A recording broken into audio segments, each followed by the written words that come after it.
Hello friends, in this quick tutorial I'm going to show how to clear Microsoft Teams cache.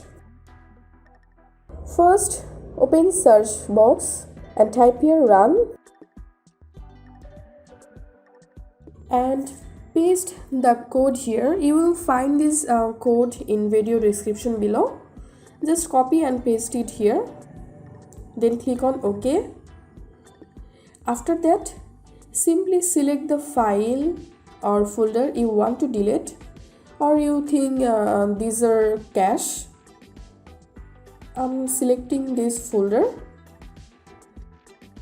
Right click above any of this folder, then click on delete.